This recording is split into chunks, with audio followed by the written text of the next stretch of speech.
अस्सलाम वालेकुम नाज़रीन, डॉक्टर दानिश रियल फोकस के साथ हाजिर है। नाज़रीन, लॉन्ग मार्च से पहले और लॉन्ग मार्च के बाद पीटीआई के अंदर बड़ी तब्दीली आ गई है। शुरू में जब इमरान खान साहब की हुकूमत थी और वो हुकूमत चला रहे थे तो पीटीआई के लोग बड़े मायूस थे क्योंकि कुछ डिलीवर नहीं हो रहा था और 4 साल में महंगाई और हर चीज़ में इजाफा, मुआशी तबाही, सफारती तबाही, गवर्नेंस में तबाही।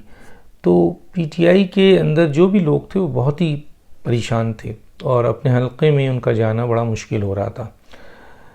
और फिर एकदम अदम एतमाद की तहरीक आती है और उसके बाद इमरान खान साहब को फारिग किया जाता है। उसके बाद इमरान खान साहब एंटी अमेरिकन नारा लगाते हैं और सारी साजिश कहकर अवाम में जाते हैं और फिर देखते ही देखते कई जलसे कर देते हैं। और वो जलसे काफ़ी बड़े जलसे हैं, ऐसे नहीं है कि कोई 2-4 हज़ार के जलसे हैं। जो सोचा जा रहा था इमरान खान के बारे में कि जी मुकम्मल तौर पर अवामी लेवल पर वो ख़त्म हो चुके हैं, तो इन जलसों ने उनको दोबारा ज़िंदा कर दिया और ऐसा महसूस हुआ कि वाकई इमरान खान साहब और इनके लीडर्स ने माना, शेख रशीद ने भी माना, फवाद चौधरी ने भी माना, ख़ुद इमरान खान साहब हैरान थे कि यार 4 साल की मेरी कारकर्दगी को भूल कर मेरी अदम एतमाद से जो मुझे नहीं हटाया गया, इस पर आवाम की हमदर्दियाँ मेरे पास आ गई हैं और फिर से मैं चार्ज होगा और ये मेरे लिए बहुत अच्छा हुआ। वरना 4 साल के बजाय 4.5 साल बाद अगर मैं जाता तो शायद मेरी बहुत कुट लगती। यानी कुट से मुराद ये है कि मुकम्मल तौर पर आवाम उनके ख़िलाफ़ हो जाती और ये हकीकत थी। अदम एतमाद की तहरीक ने उनको जिला बख्शा और कसूर किसका है, कसूर किसका नहीं है, पाकिस्तान की अवाम के बारे में आप जानते हैं। लेकिन बहरहाल वो फिर इमरान खान चार्ज हुए और फिर लोग भी निकले उनके और वो लोग जो कि इमरान खान पे क्रिटिक्स कर रहे थे वो भी जुड़ गए और जो टूट फूट हुई थी इमरान खान की पीटीआई में वो बस रुक गई।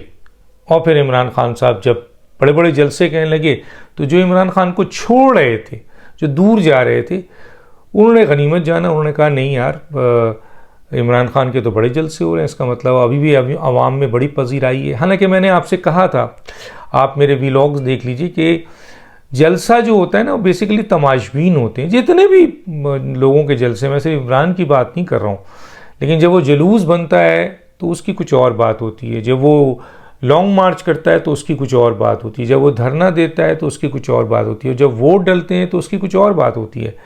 क्योंकि बाज़ औक़ात ऐसा देखा गया है कि कोई शख्स बहुत बड़े बड़े जलसे कर रहा होता है लेकिन जब वोटिंग का वक्त आता है तो उसके वोट वैसे नहीं होते हैं। अब इसमें बड़ी बड़ी दीनी जमातें हैं, जमात इस्लामी का आप कराची में जलसा देख लें या मुल्क में जलसा देख लें, लब्बैक का जलसा देख लें, पाकिस्तान अवामी तहरीक का जलसा देख लें, कोई छोटा मोटा जलसा है, बहुत बड़े बड़े जलसे हैं। तहरीक लब्बैक पाकिस्तान बहुत तेज़ी से ग्रो कर रही है और उसका इलेक्टोरल वोट भी बढ़ता जा रहा है।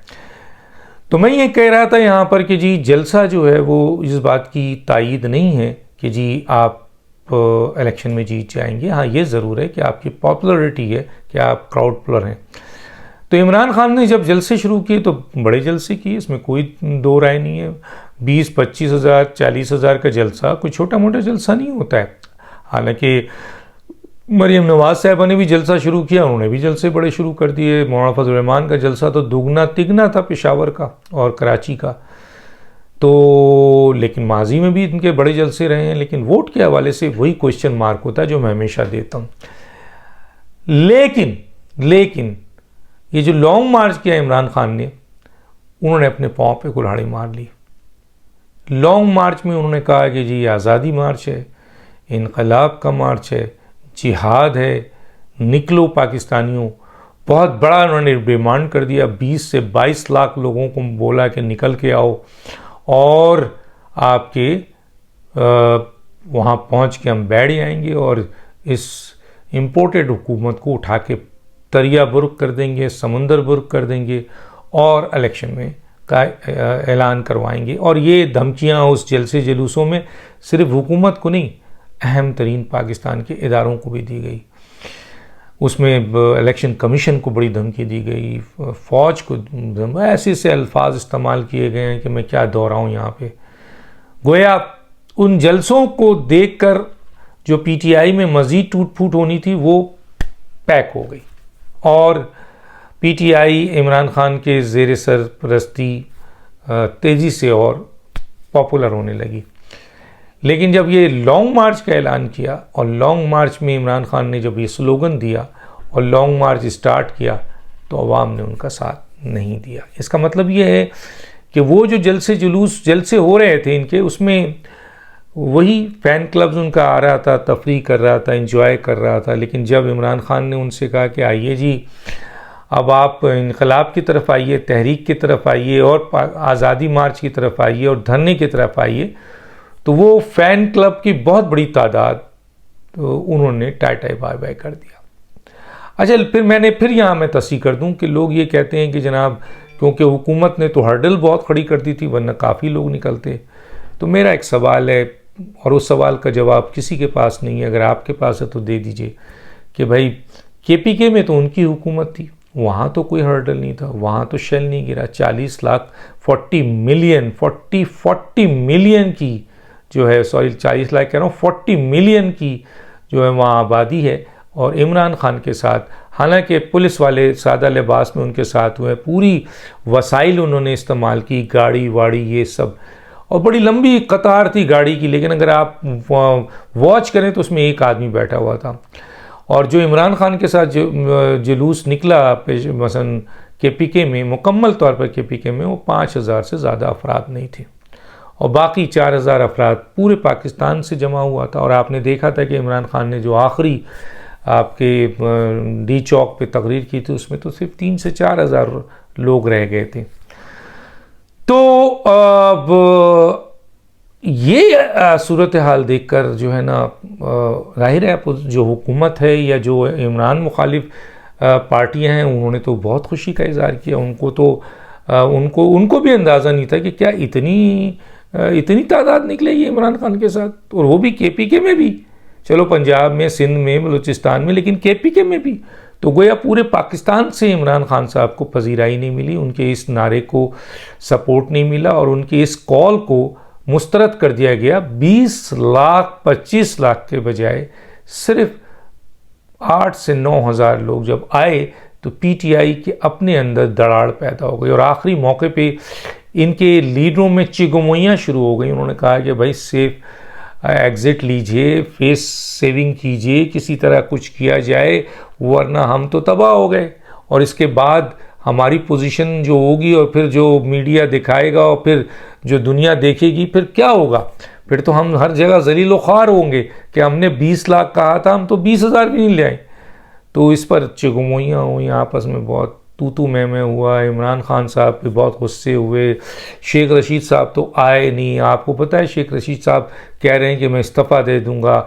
शेख रशीद साहब अब भागने वाले हैं, क्योंकि शेख रशीद ही नहीं बल्कि जहाँ तक मेरी इत्तलात है 8 मज़ीद पीटीआई के अहम तरीन लोग जिनमें साबिक वज़रा भी शामिल हैं, वो इमरान खान को छोड़ने के लिए तैयार हो गए।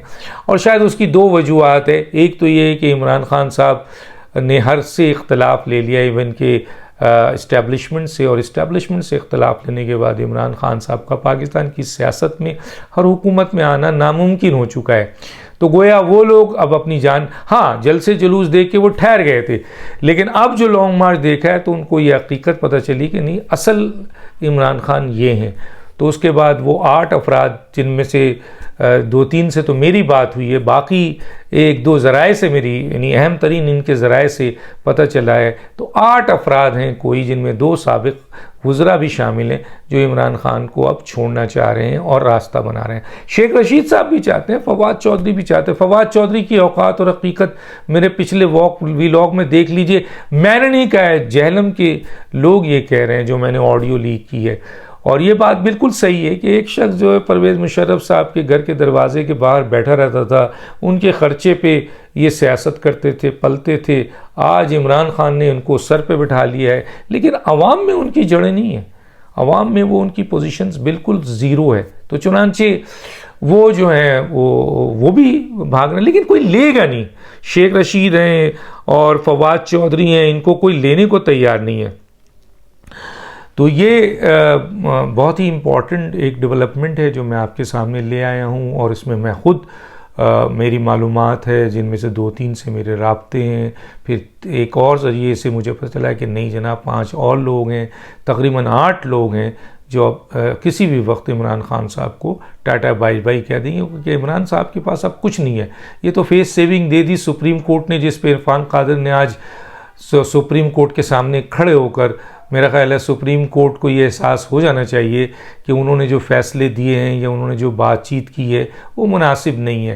क्योंकि कल कोई भी लीडर जो है वो कॉल दे दे स्टेट एवेन्यू पे और वहाँ वो सुप्रीम कोर्ट के पास जमा होने के लिए अपने कारकुनों को कहे, और वहाँ कारकुन जो हैं वो सुप्रीम कोर्ट को आग लगा दें, पार्लियामेंट को आग लगा दें, तो क्या कल सुप्रीम कोर्ट का कोई जज या बेंच ये कहेगा कि चार्ज का क्राउड था इसलिए हो गया, या ये कहेगा कि वहाँ लीडर मौजूद नहीं था इसलिए उन लोगों ने सुप्रीम कोर्ट को आग लगा दिया, या वहाँ पे जो है पार्लियामेंट को आग लगा दिया, या वहाँ पे जो क्राउड होगा वो वहाँ के अंदर सुप्रीम कोर्ट के दरख्तों को और पार्लियामेंट के दरख्तों को आग लगा दे और प्राइम मिनिस्टर हाउस को दाद लगा दे, अमेरिकन एम्बेसी में घुस के वहाँ आग लगा दे, तो क्या कोई जज ये कहेगा कि क्योंकि उन पर टीयर गैस आ रहा था इसलिए उन्होंने अपनी बचाव में। तो ये जो रिमार्क्स आए और ये फ़ैसला जो हुआ है ये पाकिस्तान की तारीख़ का बदतरीन और नाअहल फ़ैसला है, माज़रत के साथ फ़ैसले पे मैं बात कर रहा हूँ।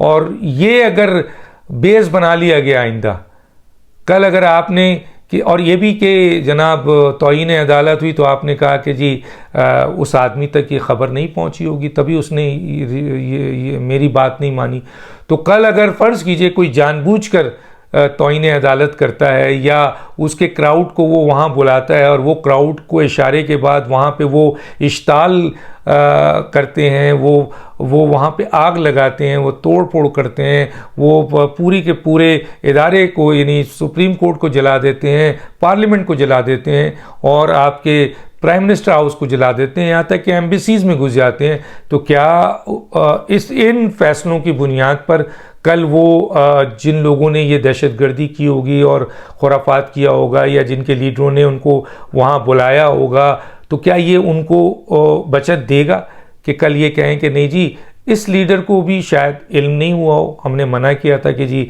स्टेट एवेन्यू पे नहीं आए लेकिन इनके कारकुन आ गए।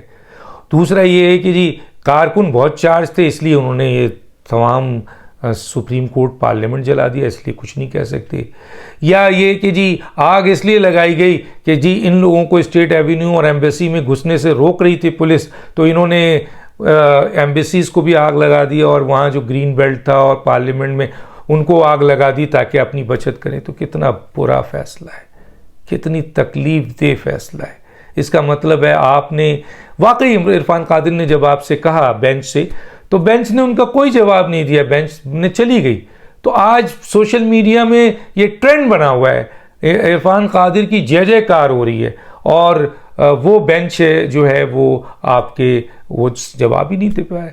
और अगर ये सवाल उठने के बाद मुझसे बहुत सारे कानूनदान से मेरी बात हुई, उन्होंने कहा कि इरफान कादिर का ये सवाल कि आप पार्टी हो गए हैं, आप इमरान खान दो सियासी जमातों के दरमियान लड़ाई में आप एक सियासी जमात इमरान खान के पार्टी बन गए हैं और नज़र आ रहा है और वो चीज़ें सारी सबूत के तौर पर आ रही हैं, तो जजेस तो चले गए लेकिन कानूनदान ये कहते हैं कि ये सवाल उठने के बाद और ये बहुत बड़ा संगीन इल्ज़ाम लगने के बाद जो कि नज़र भी आ रहा है, तो उसके बाद इस बेंच को कम अज़ कम इमरान खान साहब की कोई भी केस को नहीं सुनना चाहिए। ऑलरेडी 15 जज और हैं, उनमें से किसी के हवाले कर देना चाहिए।